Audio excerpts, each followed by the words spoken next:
Well, thank you for coming out to hear my presentation tonight. I really appreciate your time, especially if you do not particularly agree with the anti-abortion, pro-life position.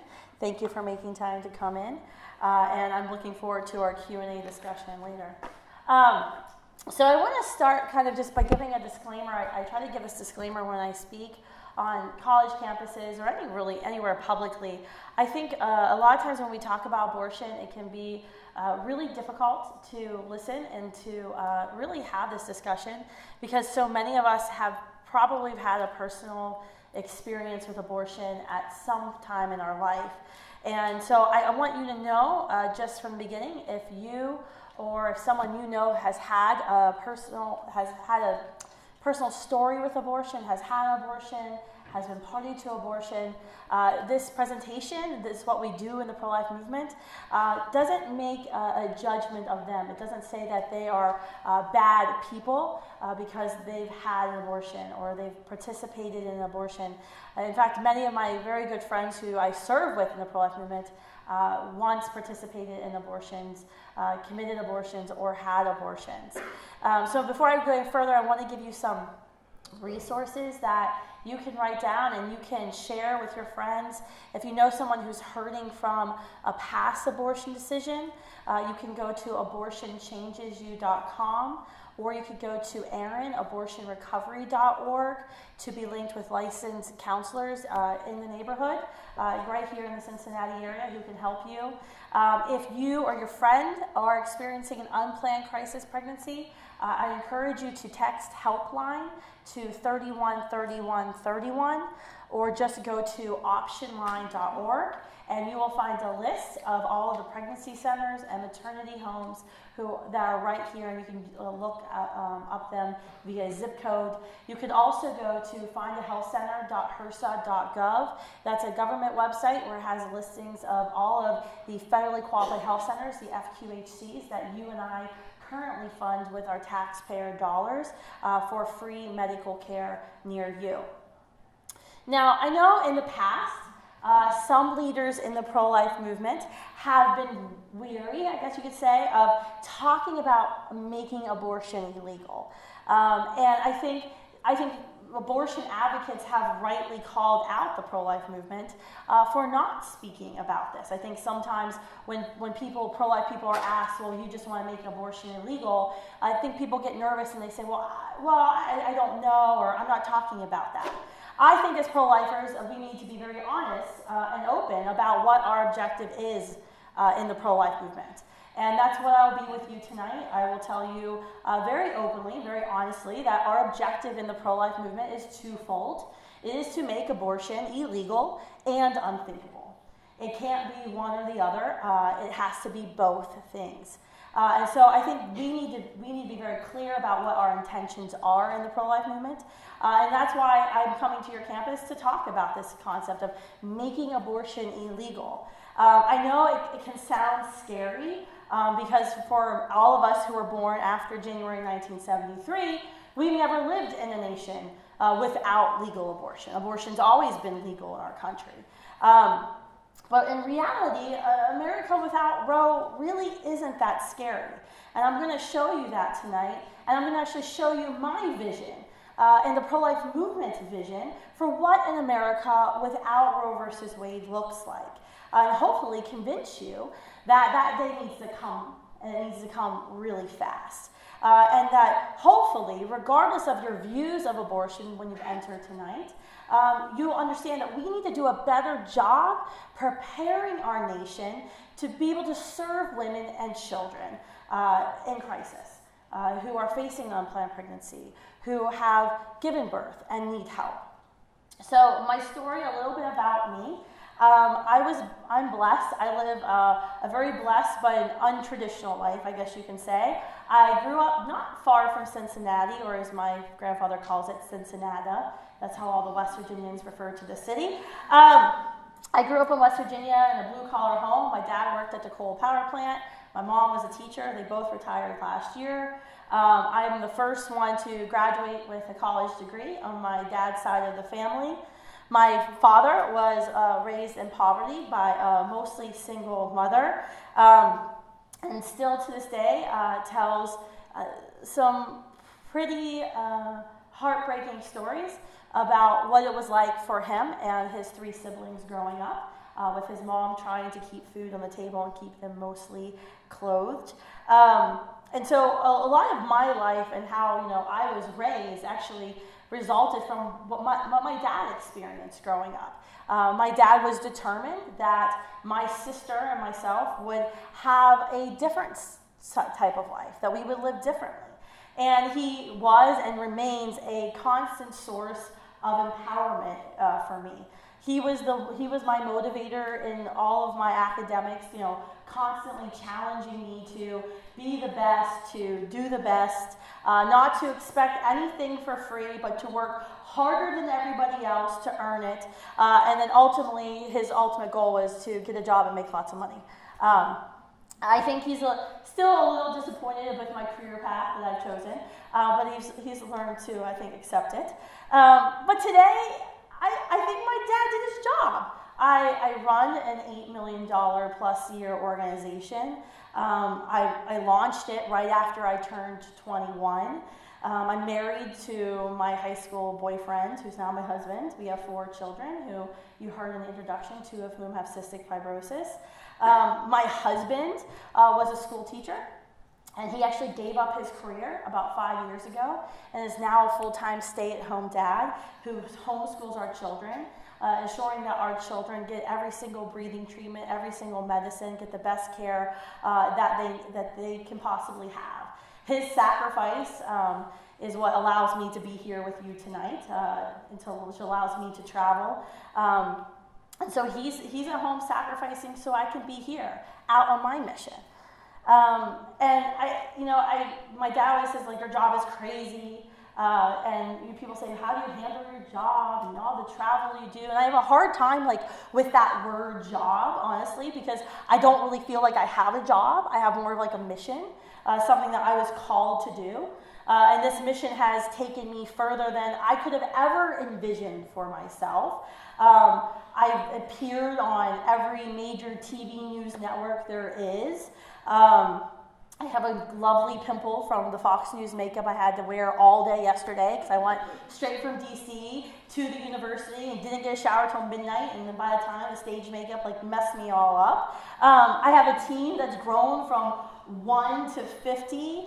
I now can afford to pay myself a wage that allows my husband to stay at home. I live a blessed life. Crazy, but blessed life. But I didn't get here. I didn't get to this place in my life because of abortion, because of Roe versus Wade, which is what the mainstream feminist movement we hear today will contend over and over again. Those who fought for and advanced reproductive rights didn't open up an America that allowed me to succeed. No, I busted through the damn doors I needed to bust through to get to where I needed to be. I worked the 20-hour days. I slept on the IKEA love seat in my office with cockroaches. I did what I needed to do. And it's true that the first wave feminists, who, by the way, were all anti-abortion, they pried those doors open for women's rights in America, for our full equality as women, for our right to vote. And in the 1960s, that beginning of the second wave of feminism, did much to rightfully demand changes to the workplace, American workplace, changes to the American educational system to make sure that I could get the degree I needed to get, that I could get and retain the job I wanted to have. But along the way, and along the some strategic steps by some abortion-loving men, women's rights became intertwined with the right to kill an innocent human being who gets in your way. The perversion of women's rights is not what allowed American women to have every opportunity. It's not what allows us to have every opportunity that we have today to achieve whatever we want, whether it's to be mom or wife, CEO, or all 3. No, it's anti-discrimination laws and common sense. It's corporations asking themselves how they can retain good talent and not lose employees who become mothers and wives. In fact, I would argue that legal abortion continues to set us back as women because it's the very opposite of empowerment. Because abortion tells women no. Abortion tells women, no, you can't. No, you're not strong enough to finish your degree and also be a mother. You're not strong enough to seek out that career and achieve that place you want to go in your career and also be a mom. No, you're not strong enough to leave your abusive husband, to take your toddler, and to flee and to find safety. No, they tell us you have to repress that negative gut instinct, that emotion you have when you hear, that queasy feeling you get when you hear the word abortion. You have to repress that feeling, that icky feeling, in order to serve yourself. That no matter what your circumstances you are in, whether it's poverty or abuse or whatever, you can't be pregnant and overcome.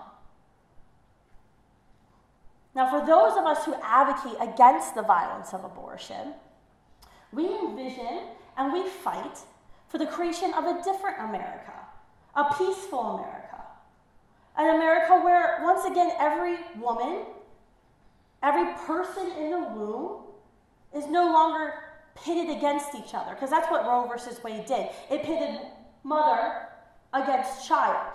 And the question was, who matters more? Whose rights matter more? This isn't backward thinking. I'm not here to say the pro-life movement envisions women in America returning to 1950s America, barefoot and pregnant in their kitchen. Although I enjoy being barefoot and pregnant in my kitchen. I'm trying to fix my husband to let me be pregnant again. He doesn't want to, because something about staying at home all day with 4 kids is telling him maybe 5 is not a great idea. I don't know. But what I'm saying is I'm not looking backwards. I'm looking forwards. And it's radical thinking. These are some radical policy things that we're going to have to change, that we're going to actually have real discussions about in Washington and state capitals. We're going to have some tough conversations. And I hope we can get into some of that tonight.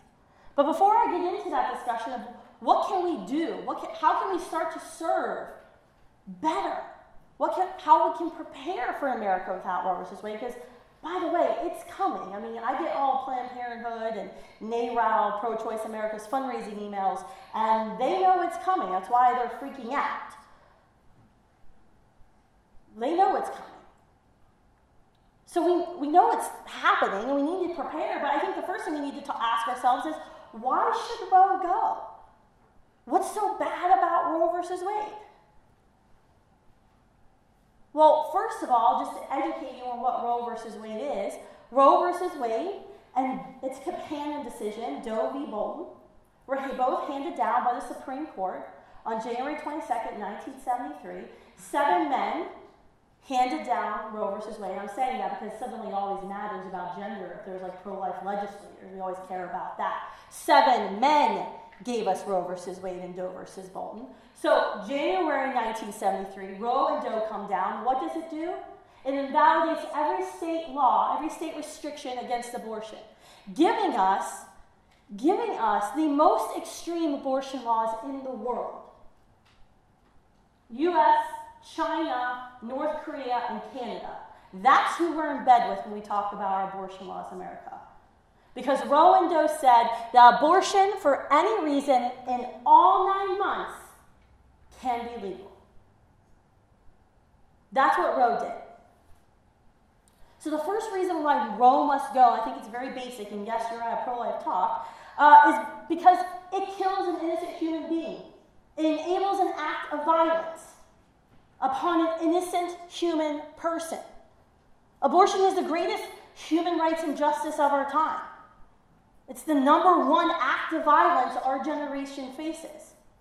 If you're here and you were born after 1973, congratulations, you survived. You have born privilege because you survived.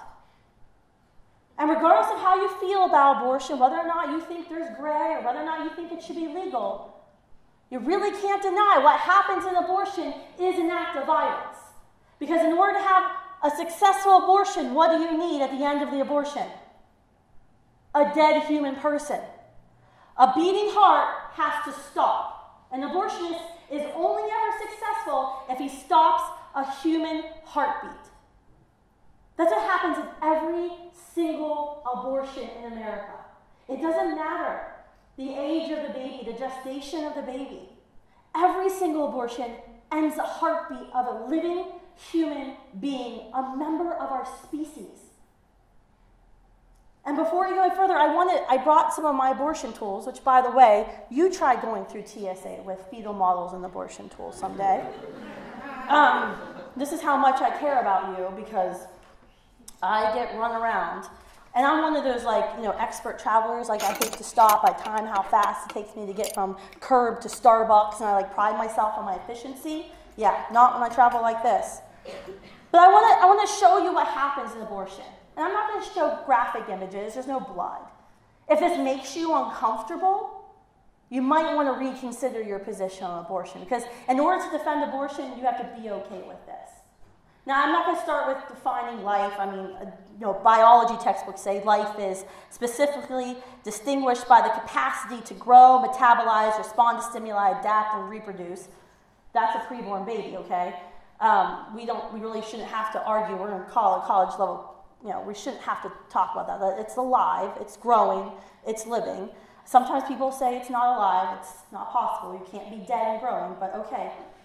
But I want to describe to you what happens in some of these abortions, because I think you need to know. Because often when we talk about abortion on college campuses, everyone's like, oh, it's gray.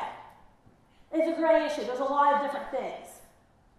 Either abortion is always wrong and it always kills a human being, or it's okay and it does nothing. Something can't be and not be at the exact same time. It can't be a baby with rights to one person and a fetus with no rights to another person. Because think about if you apply that to other things that happen in our society, how dangerous, slippery slope that would be. Something can't be and not be at the exact same time. But that's what we hear in the abortion debate in America today. Now, the majority of abortions are committed in the first trimester, the first 12 weeks of life. The baby is fully formed. As a really cool science fact is that 8 weeks, every single egg you will ever have as a woman is already in her ovary at 8 weeks. I just find that unbelievable. This is the size of a preborn baby at 12 weeks. Now, the way abortions are committed in these abortions, how they're committed is they use it's called a DNC, dilation curettage, or a suction curettage. That's when they basically soften the uterus, soften the cervix, and they go in with usually a suction device. It's 12 times more powerful than a vacuum, and they suck the baby out. And then the abortionist uses something like this, a curette, and has a little loopy thing, and he uses it to scrape the side of the uterus to make sure no pieces of the child or pieces of the placenta, the organ that sustains the child that the mother grows, make sure none of those pieces are left. That's a suction abortion. It's very quick. It's over very fast. The other type of abortion we see now more, and where the abortion industry is going, is something called a chemical abortion. It's an RU486 abortion. This is an abortion pill. We call it a toilet bowl abortion because the instructions are when you start bleeding, just sit in the toilet and keep flushing and don't look. So you get one drug, mifepristone, which is a natural substance, which stops a natural substance, progesterone, from feeding the child, nourishing the child. That's what the child needs to survive as the child's attached to the placenta.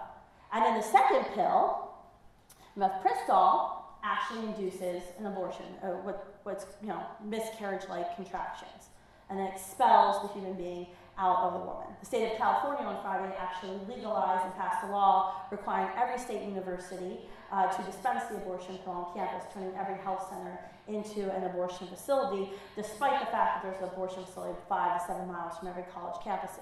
But a $5 Uber ride was too much. So this is how babies are killed in the first trimester. 12% of abortions occur after this point, 12%. 96% of those abortions are done using a D&E procedure. So this is a baby 16 to 18 weeks, about 18 and a half weeks, Neuroscientists believe that children can feel pain. Their pain receptors have developed enough. So I'm going to read for you right from the National Abortion Federation's website. So they have instructions on how abortionists can do these abortions, these D&E abortions. So I'm going to read from you. So there's going to be some like medical lingo, but I think you'll see. Once the forceps have passed the internal OS, open the jaws as widely as possible to encircle the fetal tissue and avoid pushing fetal parts into the fundus. After 16 weeks gestation, fetal skeletal development is such the surgeon can manually sense the presence of fetal parts with the closed jaws. After grasping a fetal part, withdraw the forceps while gently rotating it. This maneuver will bring the fetus into the lower uterine segment before the grasped fetal part is separated and removed from the cervix. If a fetal extremity is brought to the cervix without full separation, advance the forceps beyond the extremity to grasp part of the fetal trunk. That's this big part right here. Bringing the fetal trunk into the lower segment markedly reduces the number of instrument passes into the fundus. During the procedure, try to identify and keep track of all the fetal parts as they are removed. It's from the National Abortion Federation. This is a SOFR clamp. It clamps down, has like metal teeth that kind of really hurt, and you twist, pull out. And then you scrape with the curette once again to make sure all the parts of the fetus have been removed and all parts of the placenta have been removed. And the abortionists actually do have to put together the pieces of the baby back. So I've actually met a lot of pro-choice med students, and that's like their first job interning at the abortion facility, is they have to be in the POC room, the products of conception room, because what they have to do before the woman leaves the abortion facility is they have to make sure all the pieces are out. Because if you leave a piece of a baby inside of a woman, infection, death. And so they actually have to find the pieces, they put them back in a petri dish, make sure all the pieces of the fetus have been counted for, and then she is free to go. Now, according to the Center for Disease Control and the abortion industry think tank Guttmacher Institute, 1.3% of abortions are committed after 21 weeks. Now, the earliest baby I know of that survived was 21 weeks and 6 days, that has survived out of the womb. Very high risk, very early premature birth, obviously. But 1.3% of abortions occur after 21 weeks. Late-term abortions do happen. And with our current rate of abortions, this is actually low because we don't actually have a national abortion reporting law, so we don't actually know how many abortions happen in America. But with the CDC statistics, that's about 11,400 babies a year are killed late term. These are viable babies. This is a 26 to 28 week baby, and they grow to be 40 weeks in the womb. These babies, they were killing them with partial birth abortion, and so that's when they would breech, insert the cannula, suck out the contents of the brain, the skull would collapse and pull the baby. That was ruled by the Supreme Court in 2007 to be inhumane and unnecessary. So the new procedure was actually developed here in Ohio, in Dayton. This is a heart attack abortion. So the abortionist inserts a needle into the mother's abdomen filled with digoxin. Digoxin pierces the heart, they use ultrasound, of the fetus, of the child, and this digoxin's chemical causes cardiac arrest, or heart attack. They give the baby a heart attack in the womb. She carries the baby for 1 to 2 days to ensure fetal demise if the baby has died, and then she delivers a dead child. That's how late-term abortions are currently being conducted in the United States. Now, I could go on. I have a full presentation about fetal development and all of the abortion techniques, but I'm going to move on. I want to go into my second reason why I believe Roe should go, and why Roe versus Wade should be a thing of the past. And that's very simple. Roe versus Wade, legalized abortion, hurts women. Hurts women. I went to PubMed.gov, so the National Institutes for Health. They're under the Department of Health and Human Services. PubMed, has all of the listings of medical journals in the country. I was on their website last week for like 10 minutes. Found a whole bunch of medical journal articles about the issues that women are experiencing post an abortion procedure, whether physical or mental, emotional issues. and it's numerous. There's a lot, and I would encourage you to go to pubmed.gov yourself, and you can look through some of these risk factors that women have. We see it's increased risks for suicide and depression. This is a Taiwanese study that came out this January. The risk of experiencing depressive mood in daily life was increased with increasing number of induced abortions. The Canadian Journal of Psychiatry in April. Our study confirms a strong association between abortion and mental disorders. This is from September, an Italian study. Suicide rate of women who had abortions was more than double the suicide rate of women who gave birth. Finland, this was a 1998 Finnish study, indicates that the year following abortion, women were 3 times more likely to commit suicide than the general population, and nearly 6 times more likely to commit suicide than women who gave birth. This is July of this year in Journal of Psychiatric Research. This looks like this was a German study. There was a positive association between induced abortion and several psychiatric disorders. May 2009, another Journal of Psychiatric Research. Let's see here. Induced abortion as an independent risk factor for breast cancer. This was like 5 to 10 minutes worth of work. And I didn't even highlight, I just underlined. Go to pubmed.gov. You have increased risks of suicide, increased risks of depression. The largest study that Xavier conducted was in Finland. They followed 500,000 women for increased risk of suicide. They found that the rate of suicide for women was 11.3 per 100,000. Following abortion, it was 3 times as high, 34.7. Over 20 studies have increased risk of increased rates of drug and alcohol abuse. A British Journal of Psychiatry found that women who had undergone an abortion experienced an 81% increased risk of mental health issues. We can talk about the abortion breast cancer link. There's been several journal articles written about that. I actually often go to international journal articles more than American journal articles because in America, abortion is still considered controversial, where overseas, if you're going to Denmark or Finland or China, these are countries where abortion is largely accepted. So I don't have to worry about as much about bias in the results than I do here in America. We also know preterm birth is a huge risk factor for women who have undergone abortion. The risk of having a baby and experiencing placenta previa, which is very risky and very scary, can kill both mother and child, and subsequent pregnancies is 50% higher following an abortion. And beyond the physical and psychological risks, once again, like this could be a whole 1 hour long presentation, abortion is just dangerous in general now. It's actually dangerous now. The pro-life organization, Americans United for Life, released a report last year where they took public health inspection records of abortion facilities. They were able to find public health inspection records in 30 states. They used an 8-year window, 2008 to 2016, and they found 1,400 health and safety violations from 227 abortion facilities. Once again, we don't have a national abortion reporting law, so it's actually really hard to find this stuff. You have to hire multiple independent investigators and you have to do lots of FOIA requests to get these public health records. The violations in the report were similar to this one.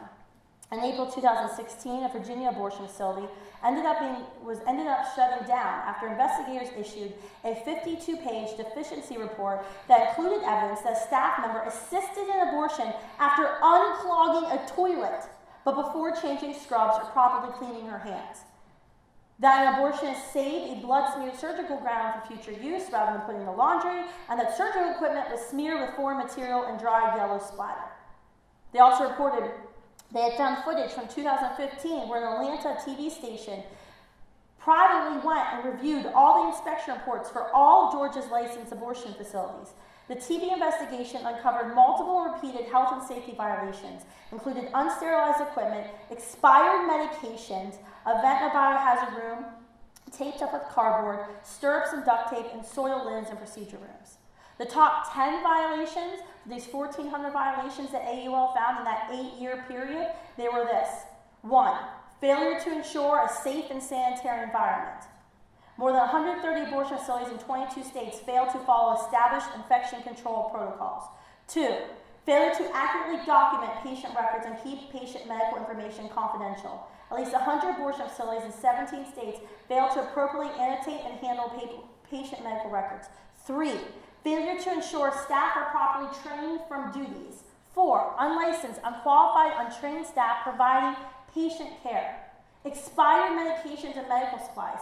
They found 77 abortion facilities in 17 states maintaining expired medications and medical supplies in their facilities. Failure to adopt, follow, periodically review health and safety protocols. Failure to properly handle medications. Failure to comply with physical plant standards. Failure to monitor patient vital signs. This is legal abortion in America today. In 2013, in Whole Women's Health, the Supreme Court actually ruled against the pro-life movement. The state of Texas had passed several common sense laws, like, I don't know, making sure hallways in abortion facilities are wide enough for ENT gurneys to get through. And the abortion industry wasn't willing to accept that because it cost more money. So this law went up to the Supreme Court. They literally argued in the court, and the court agreed with them, that access to abortion trumps safety for women. That, yeah, these abortionists, they can't get admitting privileges with local hospitals to make sure women like Jennifer Morabelli never die again alone in their hotel rooms while their abortionist is on the plane to Omaha to commit abortions in another state. They agreed. Well, access trumps safety. This is literally what the abortion industry argued. Kermit Gosnell, if you all heard about Kermit Gosnell in Philadelphia, his Philadelphia House of Horrors that was discovered. They had separate waiting rooms for black and white women. There was cat urine and feces all over the place. He had aborted babies and milk jugs in the employee refrigerator. They kept their lunch. He had baby feet that he had cut off of the fetuses he aborted and stored them in jars in his facility. He had 56 human children who he had killed in the basement in cardboard boxes. That guy who also killed a woman because when EMTs finally came to get Carmine Marner because she was coding out because a 16-year-old had administered drugs to her, Twilight drugs to her, they couldn't get the gurneys to her because the hallways weren't wide enough and the elevator wasn't big enough. We often hear from the abortion industry, oh, Kermit Gosnell was an outlier. That's not what happens in abortion. No, that's what happens every day in abortion facilities in America. They're one of the most unregulated industries in our nation. And you know what was really ironic? 15 years before Kermit Gosnell's House of Horrors was discovered by the DEA, 15 years before the DEA, the Drug Enforcement Agency, raided his abortion facility, it was Planned Parenthood who had gone into Harrisburg, PA, and made the case that no, the state shouldn't be inspecting abortion facilities. That yes, women's hair salons and veterinary clinics need to be annually inspected, but not abortion facilities, because inspections trump access. That's what happens every day in America, right now, in 2019. Does that make you feel a little uncomfortable? That this is happening and no one's talking about it? So I've made a case, hopefully, I made a concise case, why I think Roe needs to go. Not only does it end the life of unique, whole, living human beings who have the same value as you and I, but it also harms women and it continues to harm women. But now I want to go into what do we need to do? What's it going to look like when Roe is overturned? The political left, like tonight, there's a debate going on. I think some of your peers are at it right now. A Democratic debate, and I don't know if they'll ask about abortion. They haven't really been talking about abortion because, I mean, why would they? The majority of Americans don't agree with the Democratic candidates when it comes to abortion right now. But we have this thing going on that America has shifted pro-life. So we have 5 pro-life Supreme Court justices. We have the majority of the Supreme Court. We're going to hear about Roe being reversed, or the potential for Roe to be reversed. And it's going to be used as a scare tactic going into the 2020 elections. Every fundraising email from Planned Parenthood, it's going to be used as a scare tactic. You know, stand up, fight back, women's rights are under attack. But the question is it that scary? What will it look like? What will it look like the day after Roe is reversed? Well, when Roe is reversed, the decision of abortion will go back to the states. By the way, 65% of our generation actually agrees that they should have a right to vote on abortion policy. They don't think 7 men should be able to hand down something like that, something as extreme as Roe versus Wade and Doe versus Bolton. Abortion won't be outlawed everywhere when Roe's reversed. No, the decision comes back to the states. States will get to decide. State legislators, you as voters, will get to elect your elected officials who will go to your state capital and will pass laws either restricting or allowing abortion. It's not going to be that scary. We in the pro-life movement, and I said I'm going to be honest, we're not going to stop. Reversing Roe was only phase 1 of my strategy. We have to reverse Roe, and then we fight every state to make it legal, and then we're going to pass a constitutional amendment so this human injustice never happens again. So we're not going to stop. But there's going to be states, California, Illinois, New York, they're going to be the last remaining states. We're going to have to go to all the other states to get the constitutional amendment passed.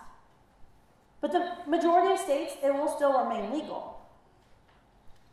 But when that day comes, and when Roe is reversed, and states like probably Ohio are going to be one of the first ones to make it legal. I'm very excited for Ohio.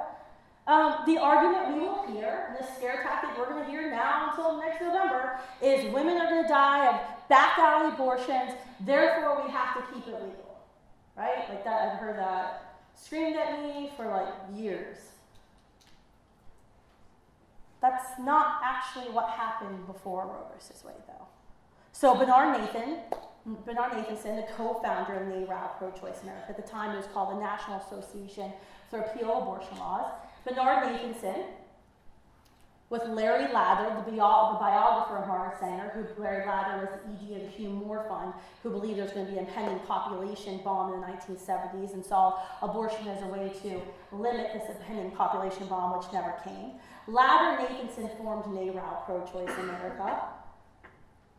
Nathanson wasn't a legal abortionist in New York State.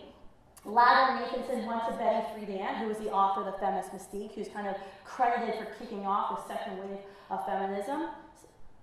They convinced her that abortion needed to be admitted in terms of, into the platform of second wave feminism.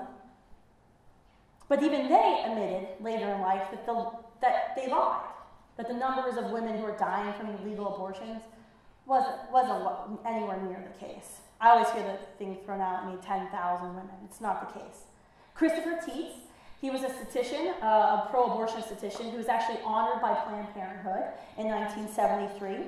His work was actually recently featured in the Washington Post fact checker article because Planned Parenthood's former president, who they just fired, Leanna Wynne. So Leanna Wynne kept going to national TVs telling everybody that women were dying in the alley. Thousands of them were dying in back alleys from abortion before 1973. And Washington Post, not a conservative news site, said, we need to check this out. They found Christopher Tietz's own writing, and they quoted a 1948 paper when Tietz wrote that the number of deaths from abortion are rapidly declining, he said, because of penicillin and other drugs that fight infection. Because back in the day, the reason women died from illegal abortions was sepsis, was infection, because the abortionist was lazy, didn't have ultrasound, and didn't make sure that all the pieces of the baby, all the pieces of the placenta were appropriately removed from the uterus. 1959, a leading researcher and author in the kind of pro-abortion movement at the time. She was Planned Parenthood's national medical director, Mary Calderone. She wrote, abortion is no longer a dangerous procedure. This is 1959. In 1957, there were only 260 deaths in the whole country attributed to abortions of any kind. Calderone went on to write, she said this was attributed to a decline in, the decline was attributed to antibiotics. Also, she said that 90% of abortions are now being committed by physicians in good standing with their community. In 1969, Christopher Tietz wrote again. He said, some 30 years ago, it was judged that such deaths might number 5,000 to 10,000 per year, but this rate, even if it was approximately correct at the time, cannot be anywhere near the true rate now. The total number of deaths in 1969 from all causes among women of reproductive age in the U.S. is not more than 50,000 per year. The National Center for Health Statistics lists 235 deaths from abortion in 1965. Total mortality from illegal abortions was undoubtedly larger than that figure, but in all likelihood, it was still under 1,000. Now, when Roe is reversed, will women suddenly lose their college degrees and their CEO positions? As I mentioned before, will we just be zoomed back in time and black and white TV, barefoot, pregnant in the kitchen? No. And no one is advocating for that in the pro-life movement. Certainly not me. Reversing Roe and making abortion illegal will set the record straight. That violence and ending the life of one human being can't be used to solve a broader, deeper problem. That's not a solution. And that's why, quite frankly, you can't just make it illegal. We can't just make abortion illegal. Making abortion legal isn't going to stop abortions, right? Because there's still reasons that women feel that they have to pay somebody to dismember their child. There's still those circumstances that she finds herself in that she needs help, and she needs real support. And that's what we've been doing in the pro-life movement, asking ourselves, what are the resources, what are the support networks we need to establish in our communities right now so no woman ever again feels like she has to choose between the life of her child and her education or her career. And this is the fun part, because this is what we talk a lot about in the pro-life movement. Despite what you might hear about us on TV or the presidential debate or whatever happens, the pro-life movement actually does care. We're the ones there. We have more than 2,500 pregnancy resource centers that aren't taxpayer funded, that are out there in the community serving those most in need. We have hundreds of maternity homes, transitional living homes that will take her and her children and her other children to serve her. We provide the diapers and the parenting classes and the formula and those material resources you need, as well as the emotional support that she needs to help seek social justice with her. Because social justice isn't just giving someone a $15 an hour minimum wage. It's not just giving someone free health care. It's not just giving someone a pack of diapers and sending them along the way. That's not social justice. Social justice is entering a relationship with that person, saying, where are you and where do you want to be, and how can I walk with you? How can we change your life? How can we change your family's life? Free stuff can help, but it's not going to make the poverty go away on its own. It's not going to end the abuse. It's not going to end the loneliness. It's not going to end the relationship she doesn't have with her creator. It's not going to change those things. Social justice is more. And that's what these pregnancy centers are doing. I have the honor of speaking at all these pregnancy center banquets. I've eaten more terrible chicken. And last week it was pork, and I really would have liked the chicken. I should not be complaining about chicken. But there's these pregnancy centers in the middle of nowhere across the country who will literally come alongside her and say, what is it that you need? How can we walk with you in this crisis? How can we be with you every step of the way? How can we transform your life? That's what the pro-life movement is doing every day. That's what we continue to do. Can we do better? Hell yeah, we can do better. We can definitely do better. That's why I'm here. That's what you should be asking yourselves at a Jesuit Catholic university. Not how can we talk more about abortion, promote abortion, and have a pro-abortion group on campus. How can we support women in crisis? Because that's what we're called to do. So I have a couple of ideas, and we can talk more about them, but I just kind of divided them out. We need to innovate locally. This is what we're doing with pregnancy resource centers and maternity homes across the country. Looking at the local problem and saying, what is it that women, what is it that families right here in our community need?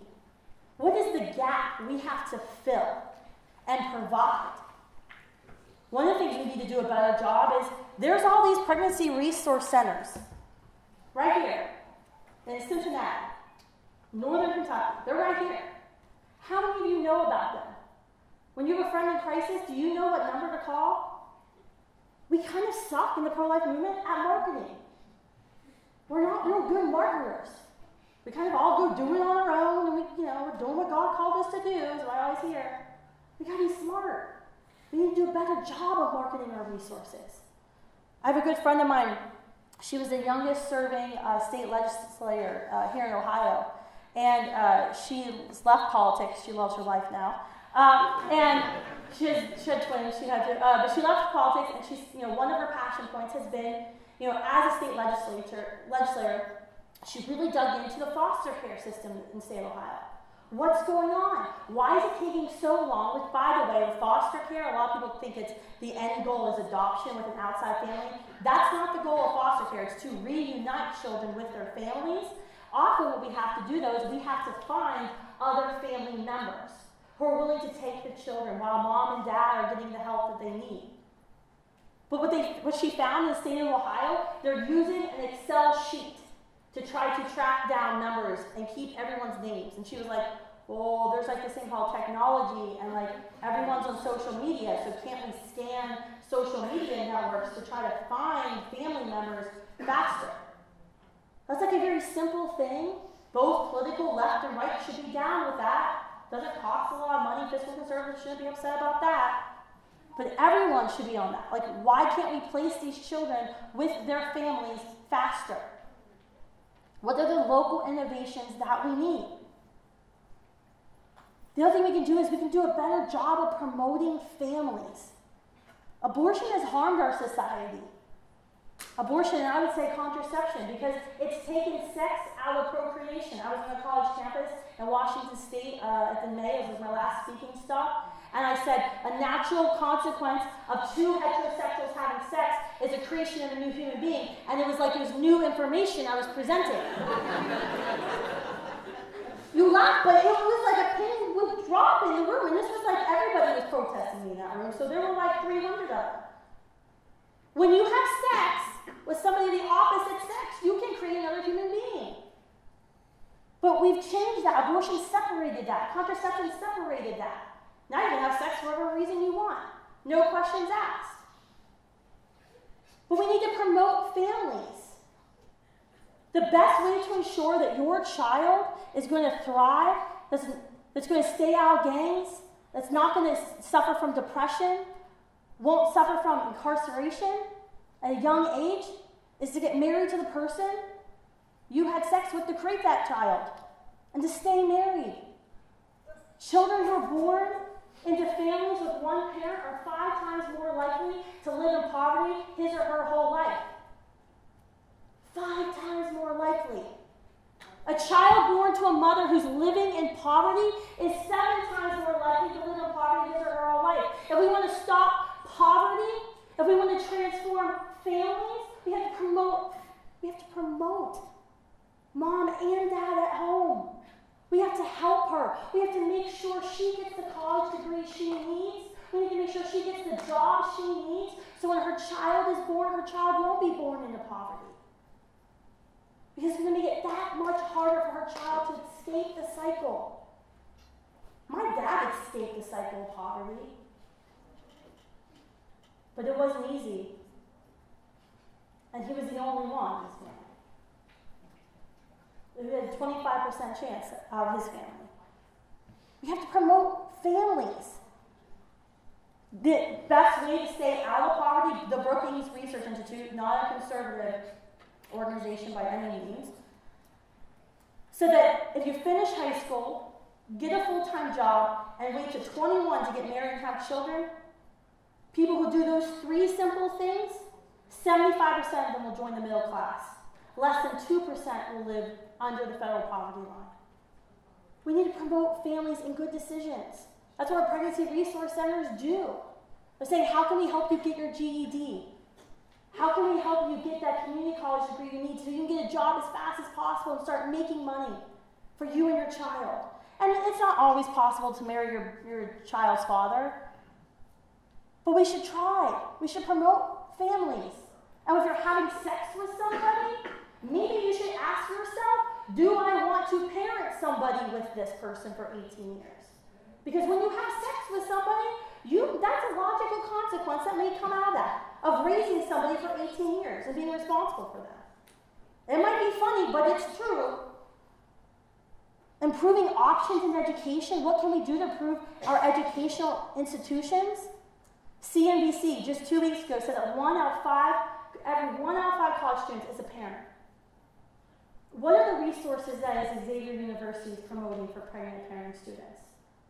It's the Students for Life group here on campus that's trying to transform the campus. This lactation room, which we need more of, is the only one on campus if you're a breastfeeding mother or you're pumping. The Students for Life group is trying to get parking so women who are pregnant don't have to park miles away from their classes. Where can she go live? Can she stay in the dorms while she's pregnant? Where can she live after she gives birth? What about childcare for her child so she can stay in school? Will the school let her bring her baby to class? What's being done here at Xavier University? At a Catholic university, a Christian university that should know better. Because I'll tell you, from my experience on college campuses across the country, not a lot's being done to accommodate pregnant and parenting women. Or fathers, for that matter. It's almost like they don't exist.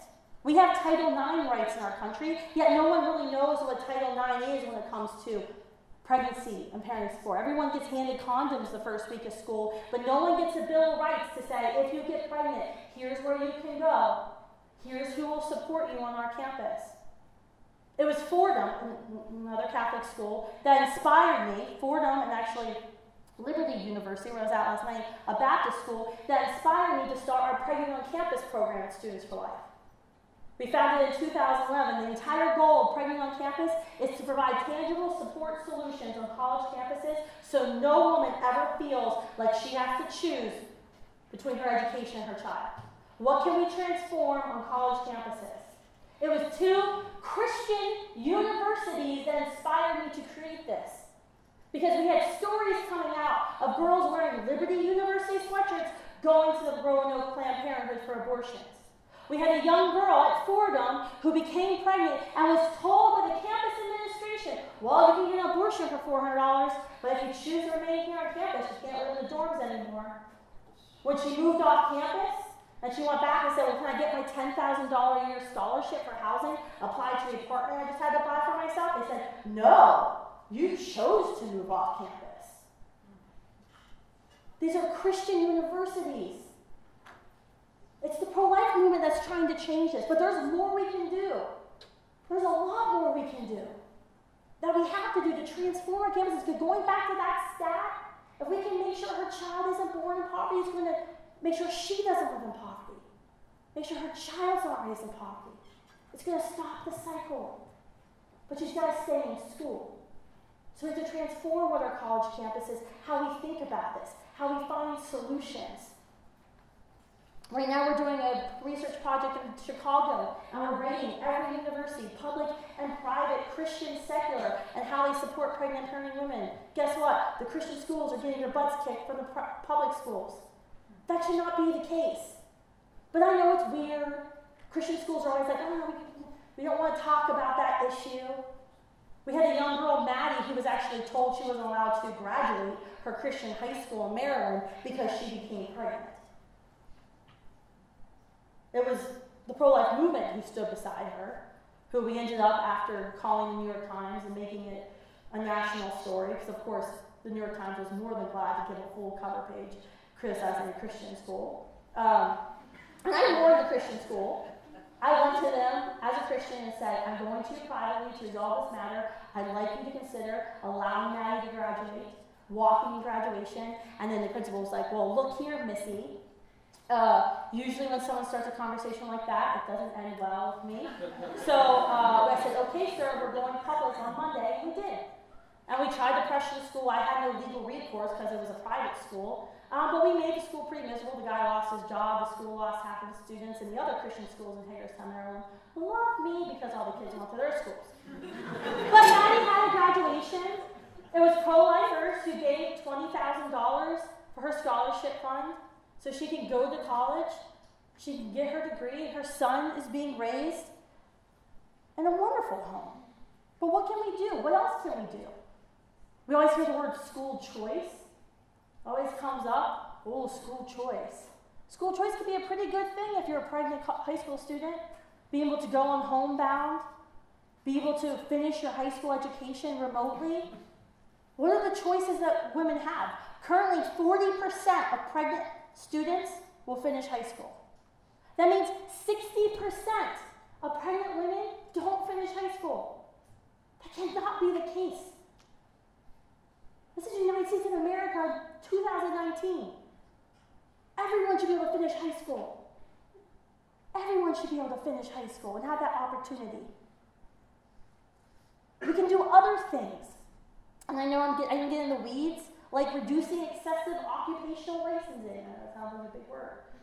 But you know, like the District of Columbia passed a regulation not long ago that required that anyone that works at a daycare center to have a 4-year college degree, which dramatically increased the cost of all daycare in the city.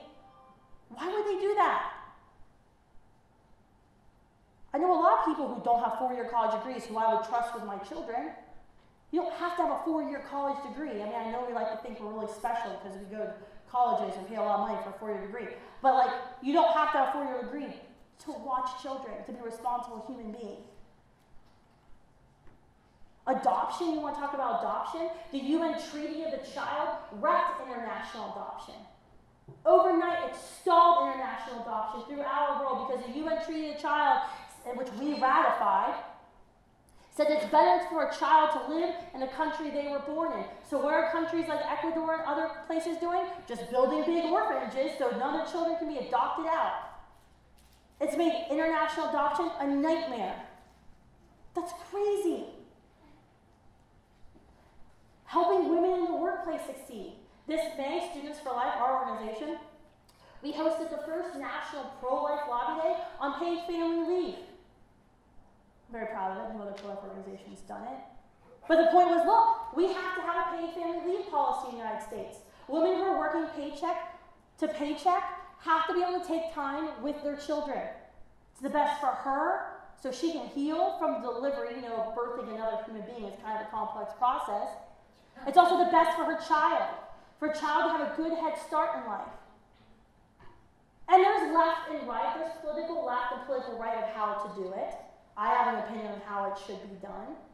But there needs to be an actual discussion about this in Washington, D.C. We need to demand that this actually happens. We have to get creative to address healthcare challenges that we have in our country. We have these certificate of need laws, so if like you want to start your own medical clinic or hospital, do you know you have to go in front of another board and you have to make the case why your hospital or medical clinic is needed? And do you know who makes up that board, who gets to decide whether you're going to get that certificate? Your competitors, administrators at other hospitals and medical clinics. If I want to start a medical clinic and I follow all the rules and regulations and I hire qualified medical professionals, let me start a clinic. What's the worst thing that can happen? Not enough patients? That's my problem. I don't actually think that will be a problem considering how overcrowded our hospitals have already become and the wait lists there are for treatments. But there's common sense things we can do. Do you all remember, did anyone watch The Office on Netflix before Netflix takes out? So I go to bed every night. You remember Vikram on The Office? He's like the best telemarketer guy from India. And yeah, Michael says, well, if I were from your country too, I would run brain surgery or something stupid like that. Vikram is like the best telemarketer at the company when Michael's working his second job, his man's bankrupting, you know.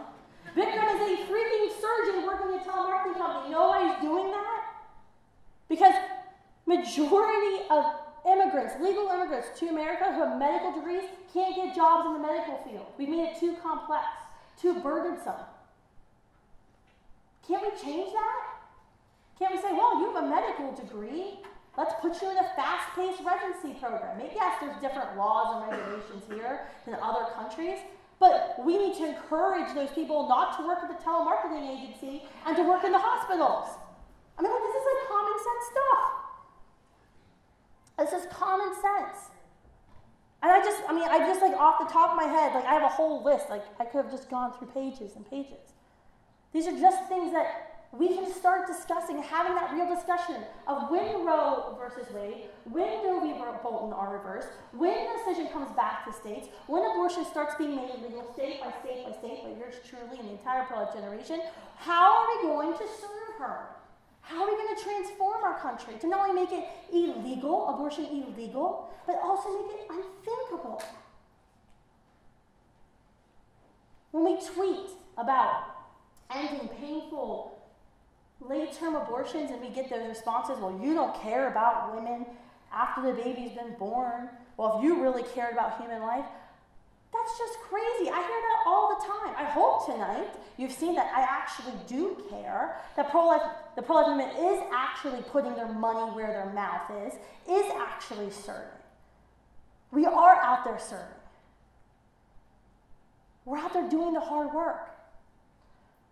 Because I'll tell you what, when you go into a Planned Parenthood, when you go into any abortion facility, they're going to take your money, they're going to take her money, they're going to kill the baby, they will psychologically and sometimes physically harm you, and then they're going to send you along your way. That's what happens in an abortion facility. It's a transactional relationship. When the so-called Christian abortionist, Willie Parker, down in Mississippi, who kind of tends to pretend like he's like a minister or something, when he commits abortions on women there in Mississippi, how has he helped her? How has he helped her escape that abusive relationship she's in? Has he helped her get out of poverty by giving her some job skill? She's the same person as when she walked into the abortion facility. But now she has to deal with the physical and emotional consequences of that choice, that trauma of abortion. She has to deal with the fact that now she's a mother of a dead child. Abortion didn't provide her justice. No, it was a transactional relationship. It wasn't social justice. So, questions. I don't know what the procedure is. I think there's a microphone, and we want people to line up, ask one question, keep it snappy.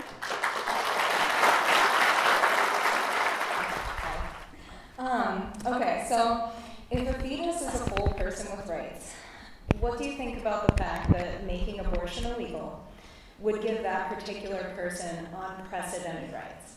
For example, if my life was in danger and I needed an emergency bone marrow transplant, my mother wouldn't be required to donate bone marrow to save me. Even if that was the only way to ensure my survival, to require her to do that would be a violation of her right to bodily autonomy. There are tons of cases like that. So why is it that her daughter's right to life only trumps her right to bodily autonomy when she's in her womb? So, okay, bodily autonomy question, thank you. So, there's a couple of different things I would unpack there.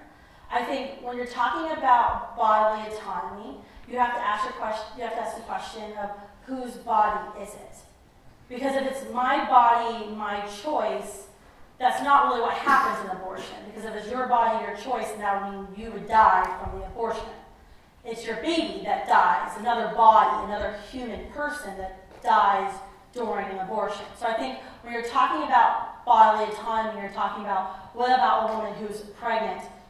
And the fetus is a unique, whole living human being that's simply residing within her. That child has its own body. When I was pregnant with my sons, did I become a man because I had male genitalia? No, but you're saying that you would have to give birth. That you're saying that it would be illegal not to. So that is well, when you enter, except we're talking about the small percentage of cases where the sexual assault and conception occurs. When you enter into a sexual relationship with another human person, if it's two heterosexuals having sex, you've understood that a natural consequence of two heterosexuals having sex is creating a unique, whole living human being. And that's one of the consequences you're accepting by entering into that sexual relationship. If you don't want to have to birth another human being, don't have sex if you're with a a woman man. And you want to have sex with a man. If you're a woman, don't have sex with a man. So if you don't want to birth another human being. In that particular case, women are not afforded that bodily autonomy.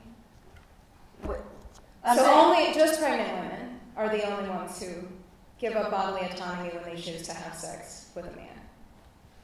Only women, when this is a natural thing.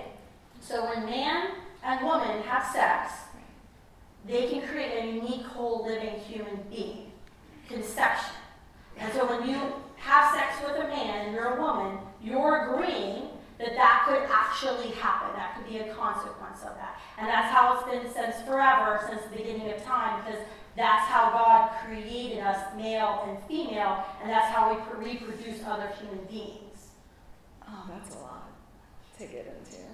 But, all right, I'll let the next person. Hello there. I just had a question about the scenario of if Roe v. Wade got to the Supreme Court and was taken down.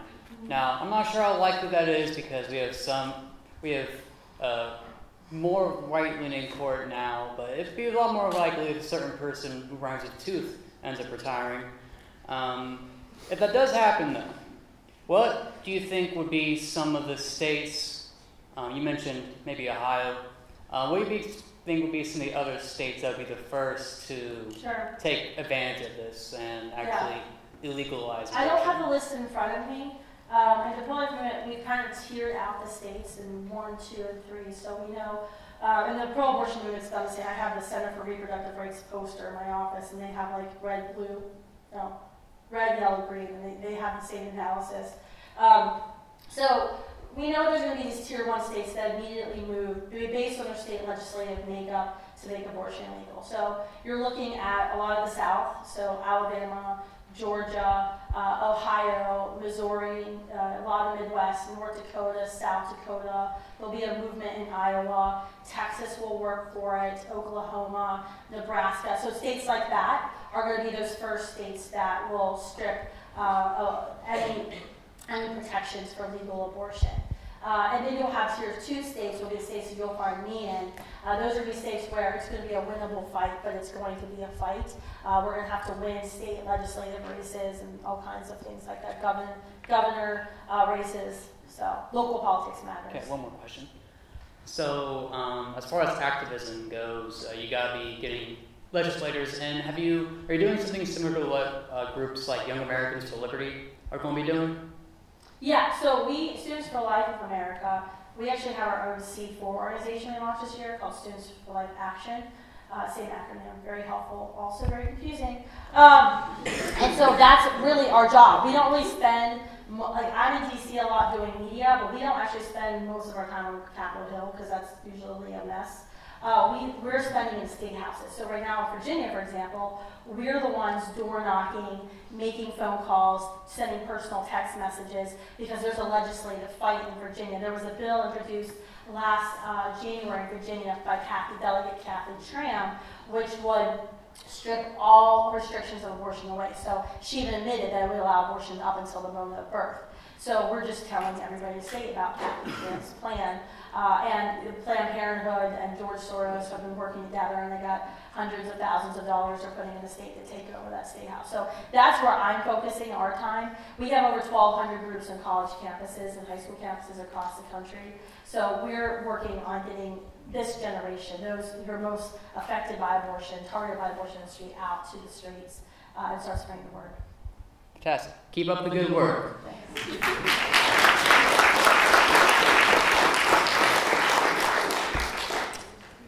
Hi. Arguments of grotesque really don't explore the implication of your idea. Because of tribalism, we all hold different moral priorities from the communities we come from. For example, in America, we don't eat dogs or horses. Some people don't believe in a higher power that dictates morality. Others have less empathy for foreign strangers. Are you worried that a policy criminalizing abortion and mandating forced state pregnancy might send a dangerous message to many of our allies, both economically and militarily? No, I'm not worried. Because we are taking an anti-violent stance of saying, no, we respect all human rights, and we believe that the human in the womb has the very basic right to be born. So I don't believe saying that we think abortion is wrong, it should be illegal, it would actually hurt our standing with allies. In fact, I can probably name a few allies who would be very happy about that. Well, yeah, if we can. So any allies within the UN or NATO, I'm wondering if we actually go with the full enforcement of actually criminalizing it, what that would do for all of the support that is within those other allies. the Netherlands, Japan, Britain, all of these different islands, what do you think that would do? What are you going to do, like invade us because abortionists are going to jail for committing illegal abortions? Deny allyship. No, that doesn't concern me at all because America is the world's greatest military power, and I doubt that the Denmark or Netherlands is going to invade the United States of America. The furthest option is military action. That's all I have to say. Hi, can I hold this? No. Okay. Yes, people have taken it and run with it. Oh, I'm sorry. All right. You're good. Yeah. Thanks for being here, first off, and thanks for being open to opposing views. One thing I don't like about the pro-life movement that... I have like a bunch I don't like. Right, yeah. I think they oversimplify issues and don't appreciate the complexity of the situation a lot. And there are two things that I want to talk about that I think are really complex issues that need to be more dived into and stuff. So the first is you've made a lot of claims about human personhood and how a fetus is a human being, and you've said that is because you said basically biologically they're alive, and I agree with that, but there are philosophical and theological arguments both sides about whether a fetus is an actual human person and not just alive, and there is, I think you talk about it like it's a matter of it's officially resolved, and I don't think it is. When do you think a person becomes a person? I don't know for sure, but I know that there are different opinions. One, sure. I mean, philosophically... I think that's the question to ask yourself, right? Right. So when you're talking about the concept of personhood, right. It's undeniable that the fetus, that, law by biogenesis says that a human male and a human female can't create anything else besides a human, right? Like, it has to be human. Now, I hear this all the time on college campuses, it's not a human, it's a wall of tissue. Well, that's just scientifically unsound. It's a human. The question is that human a person? Right. And I skipped over because I didn't give it a full apologetics presentation today. The question I have is, when does a human become a person? Because that's a big question. And it has a very slippery slope with broad side effects for a lot of issues. When does a human become a person? Is it a certain level of functionality? Because a certain level of functionality, what happens if you don't have that level of functionality? What if you had it then lost it? Do you go from person to unperson? As far as we're concerned with the pro-life movement, we believe human beings are all equal to each other. And the only thing that all of us have in common as human beings, we all have different parents, we were born in different places, have different faiths, have different moral value systems. The only thing we all have in common as human beings is that we actually are a member of this species. That we're all humans. We all belong to Homo sapien. So, go ahead. Yeah, I think you said that you could talk about it more. And sure. I think it's an issue that gets to the heart of it that not a lot of people talk about. So I would just state that in the future that should be prioritized. The other thing that is really an issue that I'm having trouble wrapping my head around is the fact that requiring and forcing a woman against her will to carry a pregnancy to term really seems to violate a certain level of autonomy. So how do you weigh those ethical claims? Because I don't think we can do that without, or we can't have this conversation without recognizing that that is a serious ethical claim that people have that needs to be addressed. Sure, and it's a very serious question. I think, pointing to the first question is, how many bodies are we talking about? In a pregnancy, when a woman is pregnant, how many bodies are there? How many patients does the OBGYN have? 1 or 2? Are you asking me first? Yeah, 2. There's 2 bodies there. Sure, so the question but it's not just her body. It's also the child has a body. The child is living within her. It's where the child's living, the environment where the child's at. But there's actually a second body that has to be talked about. I understand, but if I could just say that the presence of the second body does not negate the fact that there still is a first body. Sure, absolutely. So I just think that there's an overemphasis on the fetus's body, and once we say that body is a body, we completely ignore the fact that a woman has a body too. And the pro-life movement, we're not ignoring, we're just saying they're equal.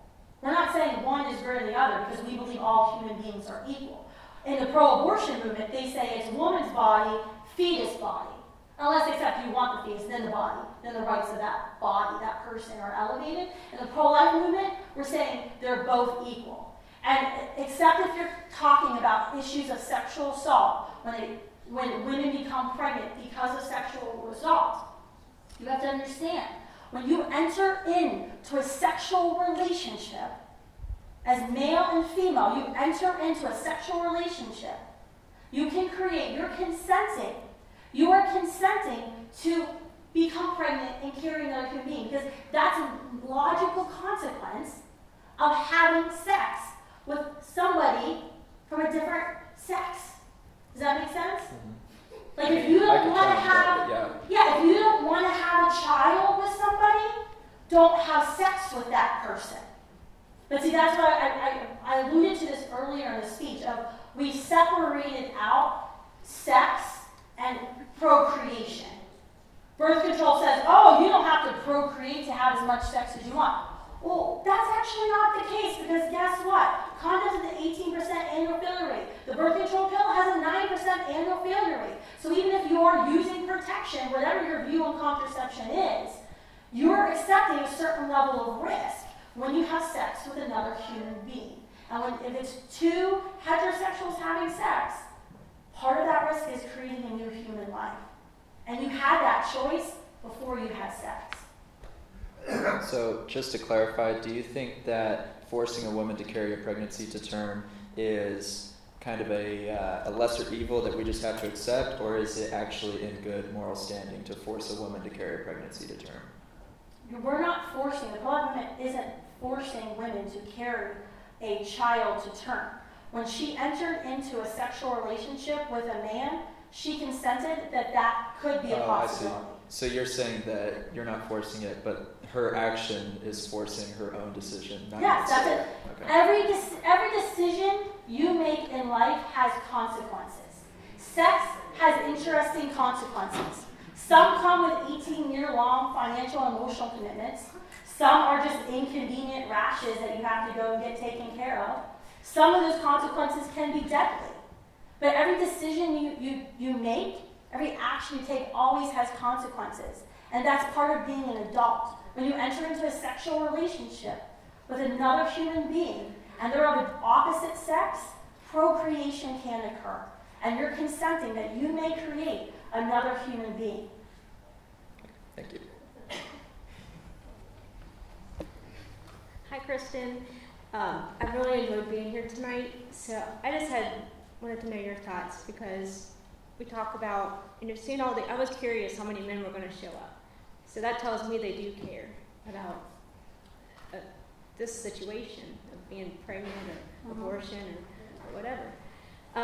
So you see different videos of men crying, don't get the abortion, don't get the abortion. Then you see the other extreme, they murder the lady, the girlfriend.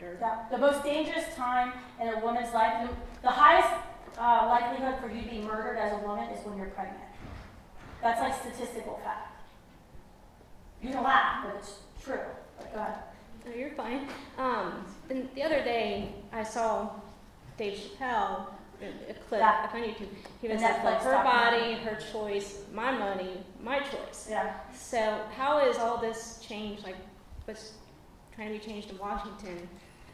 You know what I mean? What I'm trying to ask, like, how's that? Sure, yeah, I mean, it doesn't make sense, right? Your body, your choice, shut up, you're a man, you don't have any rights in this decision. Oh, but I decided to keep the baby, guess what? You're paying for child support for 18 years. That's what we say to men in our society.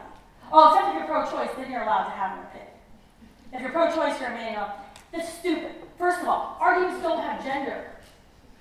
Arguments do not have a gender. It doesn't matter what gender you identify as, you can actually have an opinion on something.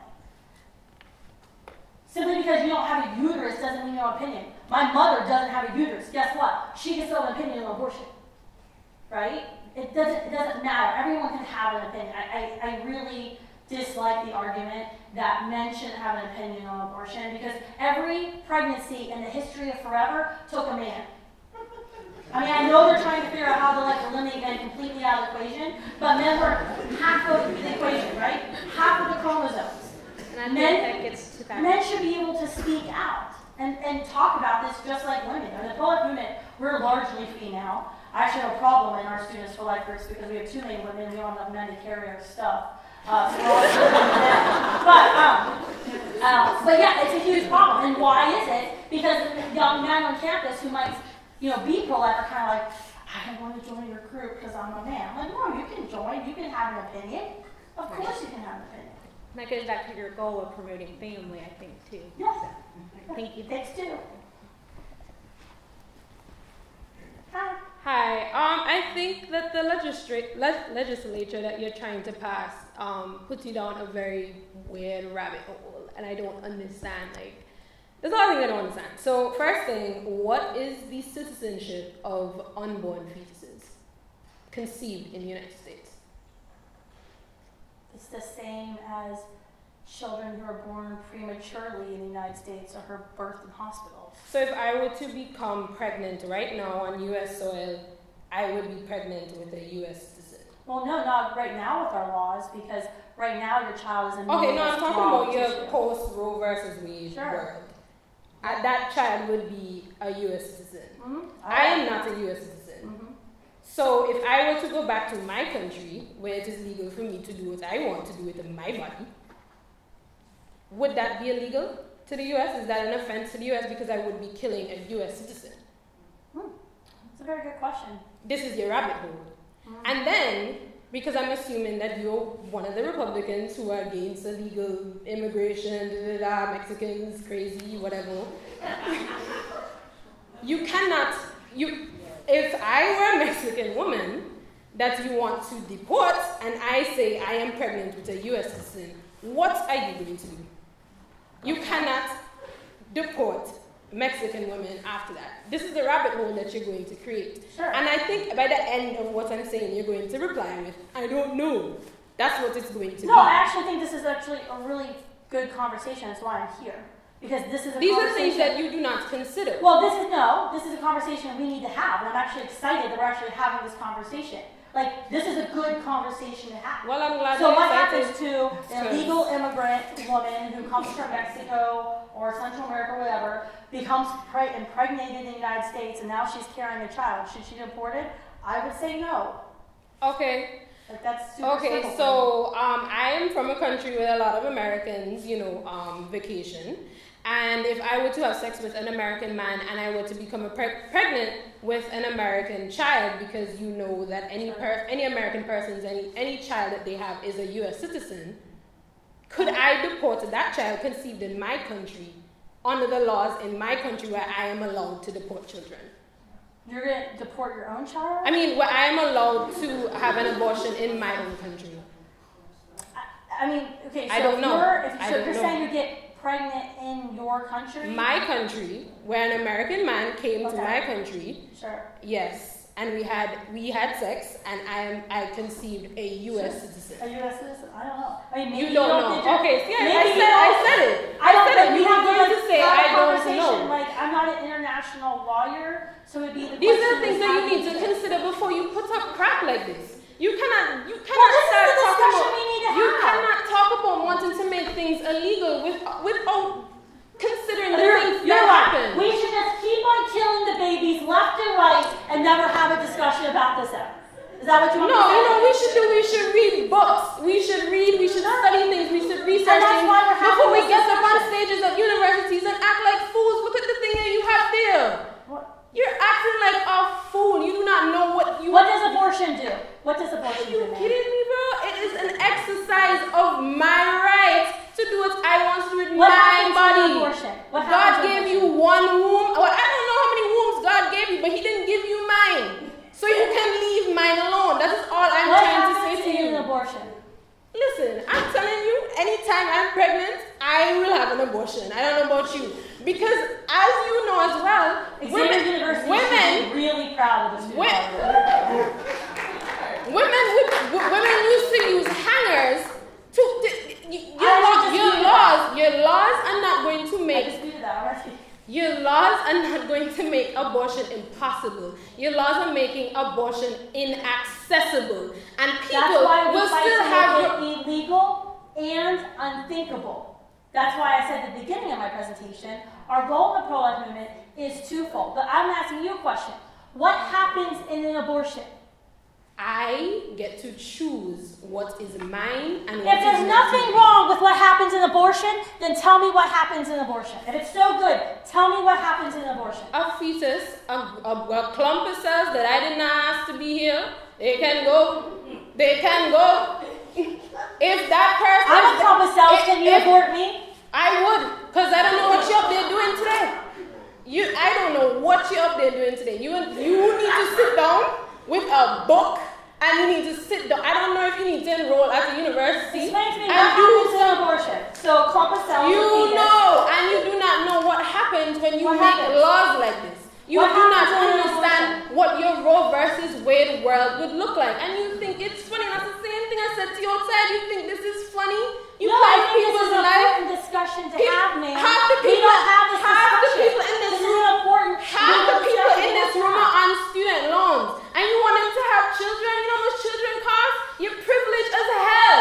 You're privileged as hell. You have 4 kids.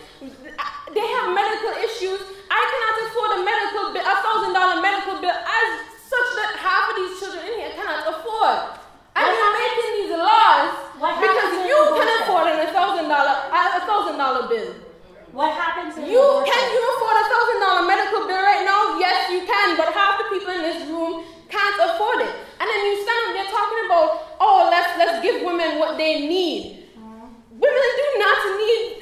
Why are we putting women in a position that they need to be supported? Why can't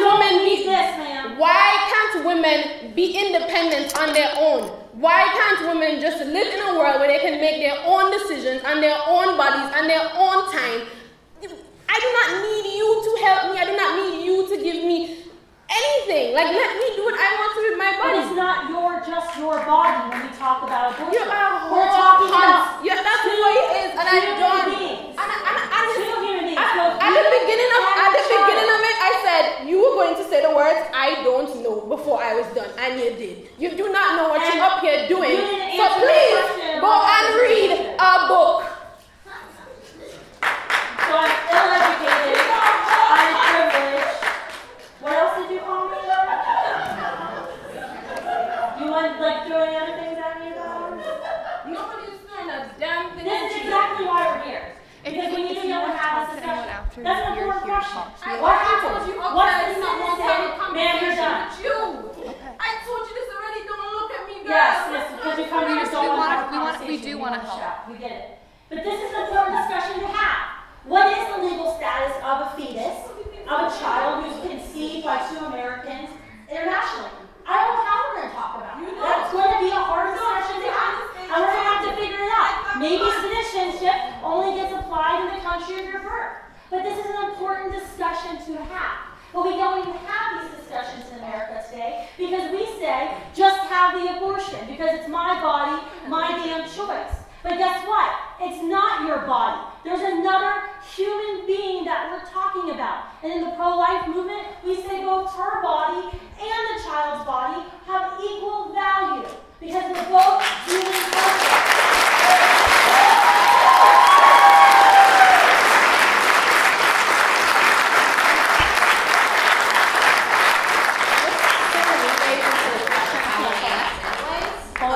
Because the pro-choice people do have general concerns about the woman, what's going to happen to her, where she's going to go, and then declining of domestic abuse, finishing a college education, and all the fears that women have, just in general.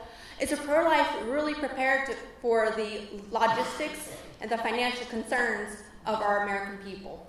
And do we have plans in place to get those women somewhere? And to tell our women we deserve better than abortion. That every person, including herself, has inherited intrinsic moral objective value. What are we going to tell these women when they feel like we're not really on their side? Sure. We were kind of, I'm trying to think where you kind of pander to them, like, oh, we're kind of on your side, but we're going to punish you anyways for your biological way because women carry children. That's a fact of life. Because we're superheroes. We can lactate, gestate, and menstruate. Yes. We do 3 things that you men can never do. That's what you keep forgetting. If I want to. If I do not want to be you have to menstruate, man. Pregnant. Your body makes you menstruate. It's not a choice. You know, it's scary thing to be pregnant in general, just for health reasons. And yes, we need to make a lot of plans in place. We need to be realistic about those concerns. And do we really have something on the pro-life side to allow us to say, yes, we want to support the woman, yes, we value you, and yes, we value your child, and we want to give you a hope and a future, a real hope and a real future. Do we have a real plan in place when we make abortion illegal for these women? Yeah, that's what I'm doing. That's what I'm traveling the country talking about. Not in the future. Do we have something in the framework? Do we have that now? I mean, it's more than centers. It's gonna. This might be a $1 billion problem. Do we have a plan in place? Is your question, do we have a plan? Yeah, do we have something? Sure. Do we have logistical and financial plans in place? Sure. Yeah. Think about it. We do. Okay, so let me answer. Yes, the pro-life movement does have plans in place. There's pregnancy centers, more than 2,500 of them all across the country, returning homes. Do we need to do a better job? Yeah. Absolutely. And that is why I'm here tonight discussing this with you. Because no matter where you stand on abortion or on science, you should be able to agree that no woman should ever feel that she has to go to the Planned Parenthood, pay them $500 to end the life of her human being in order for her to graduate college or get that job that she needs. And that's why I'm here. That's why I'm touring the country talking about this. That's why I'm building coalitions with pro-life organizations and family organizations in states. So yes, we have a plan. It's not as good as it should be, and that's why I'm here. Next question. Thank you. Hi. Sorry, I just did want to confirm. So you do support abortion if the life of the mother is at stake or in the case of rape, correct? When we're talking about life of mother, we're talking about the mom is going to die if she doesn't have abortion. I think it's one we need to point out that is less than 1% of all abortions occur because the mother's own life is actually at risk. I have some former friends who are former abortionists who are now still remaining practicing OBGYNs, and we've talked about this issue at length of what do we do? How do we help her? How do we, how do we serve both mother and child? Because as an OBGYN, you have to understand you have 2 patients, and you don't want to lose either patient, and you certainly don't want to lose both patients. And so the question we're talking about the life of the mother, it's about the physician's intent. What are we doing to make sure that child lives as long as possible, and then try to deliver? What usually happens in these types of like abortions is they'll put the mother on bed rest, and then they'll try to deliver the child as late as possible. So there'll be an emergency C-section that happens at 22 weeks, 23 weeks. The NICU is right there. Everyone is ready to go to provide life-sustaining support to that child. Is there a great chance that child won't survive? Yes. But what was the physician's intent in birthing that child? Was it to kill the child? No. The intent was to save his one patient, the mother, and to give that second patient every chance of life that he could. So that's what we're talking about in the pro-life movement. So there's not any pro-lifer out there that I've ever met that said, oh my gosh, if a woman is going to die, she has an abortion, which by the way is very rare because of our medical technology today. There's never really like an abortion that happens. They don't go in with these and rip apart babies. Like that doesn't like save a life. What they do is they birth the child. So it is an abortion, but it's not going in and stopping the heart of the child or tearing the child apart. So there's no pro-lifer out there today. It's like, oh my gosh, if the mom is going to die, unless they do emergency C-section, deliver this baby, she should keep that. I mean, that's just stupid, because if mom dies, baby's going to die too. Again, I want to clarify, because I didn't really answer the question. Maybe I'll clarify again. So it's not really about the mother in the case of illegality. So in this case, really it's about the doctor and the healthcare provider. So really, in the case of rape or incest or whatever you want to call it on the extreme, where your morally gray may come up, is that healthcare provider committing something that's illegal? Because that is the question. And if you're the question. I mean, I think the question is what happens if Roe is reversed? Okay, in Ohio, abortion is made legal. What happens with the cases of rape and sexual assault? What happens with the mother's life? So I answer kind of the mother's life. There's no pro-life law that's been introduced that says if she's going to die, they can't do an emergency C-section to birth the baby. Like, no pro-lifer would say that's okay, because we know if she dies, baby absolutely dies. Where there's a chance if you birth the child could survive and the mother will survive. Now with rape, sexual assault, that's a different situation. Sexual assault is the worst thing I can imagine happening to my daughter, to my friends, to myself. And it's nothing that I think in our society, especially when we talk about abortion, it gets lobbed a lot around. Like sexual assault rate, we just talk about like casually, and I actually think it's really harmful to everyone that we know as a survivor of sexual assault in our lives. But when we talk about rape and should abortion be legal in cases of rape, I think when Roe is reversed, I think there will be some states that allow abortion to be legal in cases, demonstrated cases of sexual assault. There will be other states that say no, it should not be legal. I would advocate that abortion should not be legal in cases of sexual assault. As terrible as sexual assault and horrific as it is, as a pro-lifer, as someone who understands the biology of what happens with the creation of a new human being, I can't say that because of this human being's father is a person who should be incarcerated, because this person, this father is a horrific monster that should be in jail for the rest of his life. That doesn't diminish this human being's value. That doesn't change your value. Who your parents are, what good or bad things your parents do, doesn't change your value. And I think as pro-lifers, we should be willing to do everything we can and should do for a woman who survives sexual assault and becomes pregnant. But there's a line that we shouldn't cross, and that line is killing another human person. Well, and I'll conclude with this, because I think the point. And honestly, this is a hard answer to give, because it's very hard. If we've already agreed in a democracy, in a society, that there are okay killings, whether that's eating meat, whether that's war, whether that's a person who's really at the end of life and wants to commit suicide, whatever regards for killing a person, we've agreed. Okay. The point is, these are conversations around killing that we continue to have in society. So if we have this one group of people who we say that this killing provides a moral priority to someone else that's already alive, do you not see how that could provide conflict, especially with regard, the facts of the matter are, people agree that criminalizing abortion is not something that has widespread support. So you're going to need militarily to get this support. No, it actually does. We polled this year. And when you ask people if they support reversing Roe, they're like, no. And then you go, oh, can I tell you what Roe does? And you tell people, we win. You actually have to just explain what Roe versus Wade and Doe versus Bolton do. It's actually pretty simple, because the vast majority of our generation and actually of our society reject the extremism that's currently in the platform of the Democratic National Party, which is abortion all 9 months for whatever reason and taxpayer funded. That's what they're advocating. So as a society, we have discussions about killing. I think killing innocent human beings is wrong. So I'm against euthanasia. I'm against assisted suicide. I'm against capital punishment. I'm against abortion. And I think with war, we have a very serious discussion about what is just war. And we should never go in and inflict civilian casualties. And there's a valid question about war, and that's a philosophical and theological question. Now, about animals, that's different, because we're not talking about members of our same species.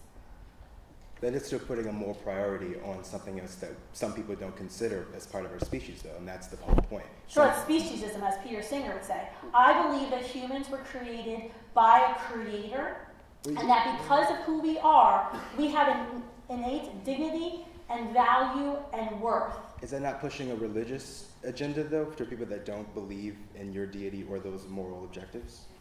You don't have to believe in my religion. You don't even know what my religion is. But you have to enforce it to get you to follow the rules. I believe we have a creator, that we're here for a purpose. Well, yeah, but you have to enforce your religion or your agenda with some type of military to get me to follow those rules, and that's the point. You're like obsessive about military stuff. I'm not talking about military intervention or I'm going to the fullest extent of where your policy leads. That making it illegal is far more extreme than where we currently are. That is arguably. No, I would say this is extremism. Inflicting a heart attack on a fetus that can survive outside.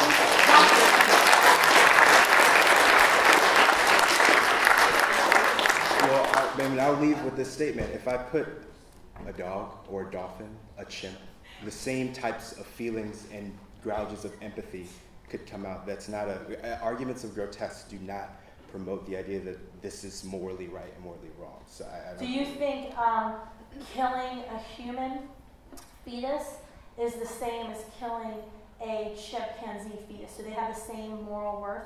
Oh, I think tons of things have different moral priority. My child versus the child in Syria versus the child down the street. There's tons of different moral priorities, and we have to have that conversation. So if we want to have a law that promotes a fetus having less moral priority than a full-grown woman, that creates problems, and that is where the discourse leads. So that's why I say the pro-life movement believes that because you are a member of this species, that's the one thing we all have in common is our shared humanity. That's the only thing I would say we have in common. You and I probably don't have a lot of things in common, but the thing we have in common is our shared humanity. We're a member of the same species, and as a pro-life movement, we say that's where we draw the line. For we know that everyone here, regardless of where you came from, what your beliefs are, what you do in your personal life, where you're going to go, what you're going to do, you all have equal value and you have equal worth simply because you are a human being. Yep, and it doesn't matter of your size, it doesn't matter your age, it doesn't matter your level of development, it doesn't matter your environment, and it doesn't matter the circumstances of your conception. You're all equally valuable because you're human beings. Well, it's not equal, because a fetus will have more moral priority than a pregnant woman. It's not equal. If a woman is saying they're equal. No, it's not equal. If this person is illegally doing something and will likely be criminally charged, the hospital possibly fined, that fetus, through the state of law, got moral priority in a court case by your standing. That is not equal. The pro-life movement maintains that mother and child are equal. They have equal right to life. It's equal. Okay. It's equal. So I have a possible solution to 3 questions ago from Frederick Bastiat's The Law. It was 1700s law writing from France. And basically end birthright citizenship, and as long as one of the parents is an American citizen, the fetus or born child is also an American citizen as well. And that would apply internationally as well, I would presume to say. And also my question, why... Thank you for knowing that. Thank you. Why should abortion be a states' right issue when it, even as a libertarian, I believe it should just go straight to the government.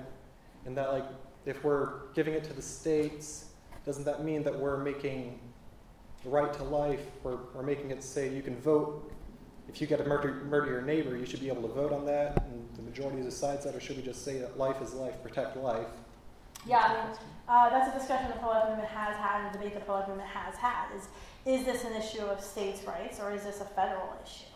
I think what we're thinking strategically as a pro-life movement is Roe versus Wade came in like a wrecking ball and said, we're going to supersede all state laws about abortion, and 7 men were just like, hey, we're just going to make this up as we go, and actually admitted in their documents that they didn't actually know when life began, and that was just a scientific, philosophical question that was, quote, unquote, above their pay grade. So I think as a pro-life movement, we've said, look, strategically, we need to reverse Roe. We need to get it back to where it was January 21st, 1973. And then as a movement, and I would say I think pretty much everyone I've ever met in the pro-life movement agrees that it needs to come back to the federal issue. The strategy, I think the next strategy will be opposing a constitutional amendment. And the question is it Article 5? How do you do a constitutional amendment and with our current political environment and all that stuff? But it goes to a constitutional amendment. Now, there's another argument out there that we don't actually need a constitutional amendment because the 14th Amendment should actually already afford the human fetus the same rights. So there's also that. So there's like different legal arguments out there as to how do we federally protect the people. Yeah, because like you could just take U.S. Code Article 1, Section 8, and that says that you can't make a judgment based on if it's unborn, so just scratch that out, and then you do that. Yeah, thank you. Yeah, thank you.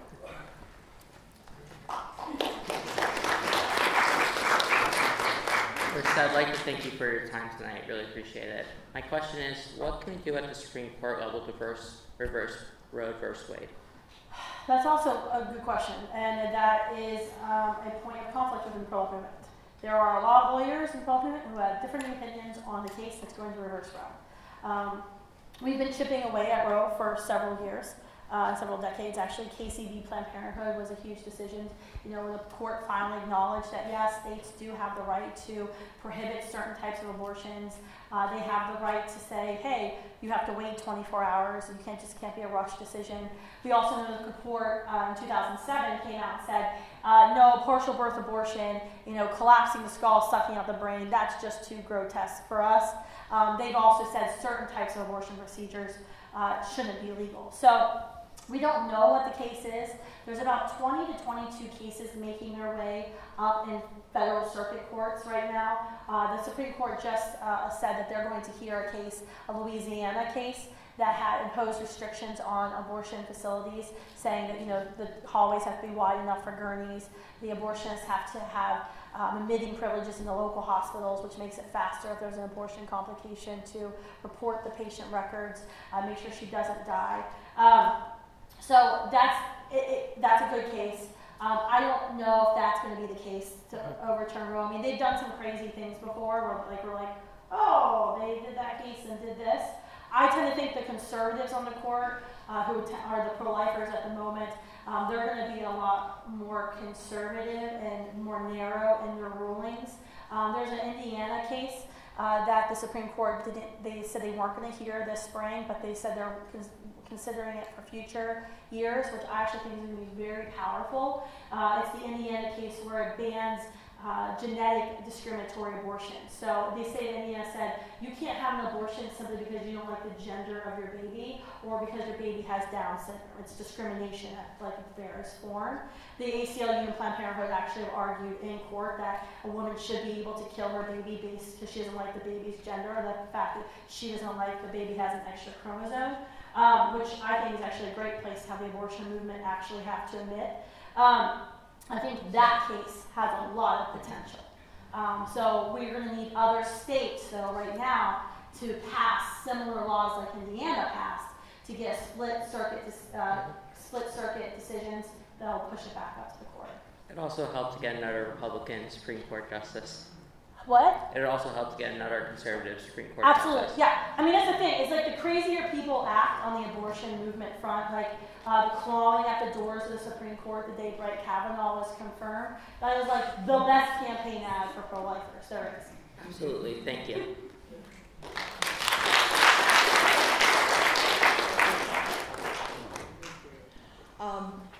If I can, I'd actually kind of like to address the room with a couple questions. I've been trying to keep my mouth shut a little bit all night, so I'm very polite about this, I promise. Be short, please. I've noticed most of the young people here, you're young adults, you're here because you're very responsible, conscientious individuals. That is how you see yourselves, and I believe you to be that. I want you to think about this. If you get behind the wheel of a car drunk, are you responsible for your actions when you do that? Did you make that choice to get behind the wheel of a car? When you have, I'm looking at everybody, honey, I'm sorry. You weren't being pointed out, okay? When you have sex with somebody, you are again, yes, you are making a choice. Just like if you took drugs, or you drink, or you make a crime, or anything else, you are still responsible for the consequences of that choice. So when you talk about being pro-choice, you have made a choice. And as a responsible, conscientious individual, you should be responsible for the consequences of that choice. Well, I mean, it's like, the term pro-choice is my body, my choice, and do whatever I want. Yeah, yes. Pro-lifers are pro-choice in like a lot of things, right? But everybody has a choice. Education, you should be able to choose who you marry. You should be able to choose your health care. You should be able to choose your career. But some choices are wrong, and choosing to kill another human being simply because they're inconvenient to you is wrong. Yes, that's correct.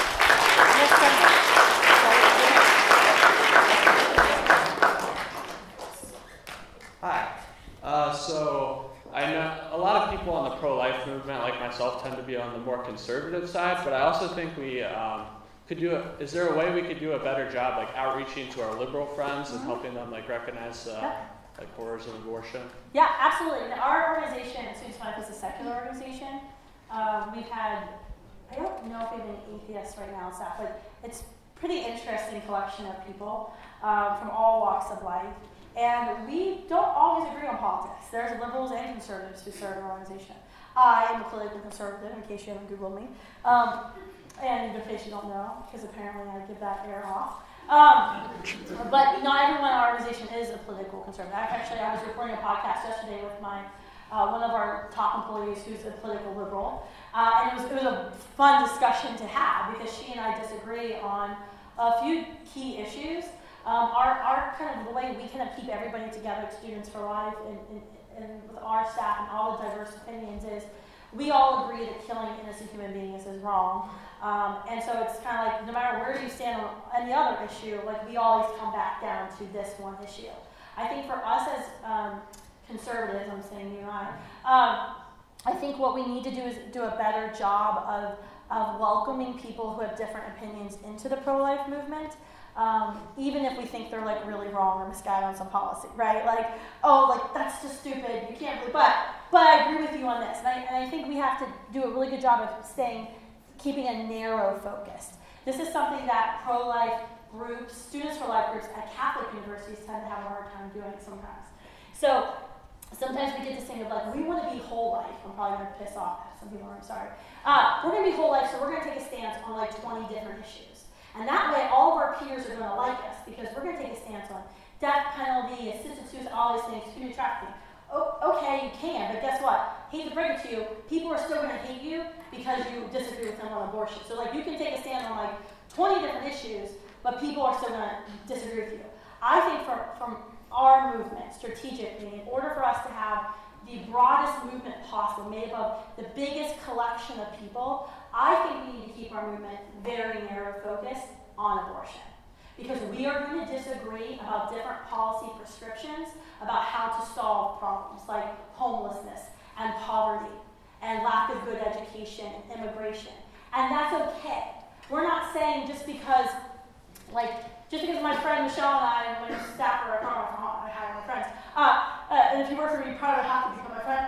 But just because she and I disagree on immigration policies, doesn't mean I think she's a bad person, or doesn't mean I think she doesn't care about every human being. And she has the same level of respect for me. Just because she disagrees with me about my policy, she's not starting at a place going, oh my gosh, you're evil, you don't care about human beings. And so I think it gives us a place to actually have those dialogues and those discussions where we disagree, because we keep our focus very narrow. I think it's a strategic mistake. Sometimes I follow them because we're like, let's take on 20 issues. I don't actually think that's very economical, because we know I can only do one thing really well. And this is the one thing I know I can do really well. That doesn't mean I don't care about all these other issues. That doesn't mean when I was in college, I didn't belong to 15 other clubs that I cared. Does that make sense? Yeah. Did I answer your question? Yeah, I went broadly because. Thank you. This will be our last question. Okay. I'd just like to ask you to explain a tweet that you quoted earlier today. Yesterday. The original tweet was, everyone has their own personal beliefs about abortion, but there's a big difference between having your personal beliefs and using those beliefs to legislate other people's bodies. The freedom to make your own medical decisions cannot be up for debate in this country. And you quoted saying... That was a NARAL tweet. Yes. I didn't say that. No, I'm saying what you're about to say now. Yeah. Let me talk. You said, everyone has their own personal beliefs about slavery, but there's a big difference between having your personal beliefs and using those beliefs to legislate other people's property. Sounds horrific, but sadly the argument that was used in 1860 is still being used today. Can you explain that, please? It's the same argument. Today in America, we treat pre-born human beings, boys and girls, as our property, as our disposable property, that we can do with what we want as we see fit based on what's going on in our lives.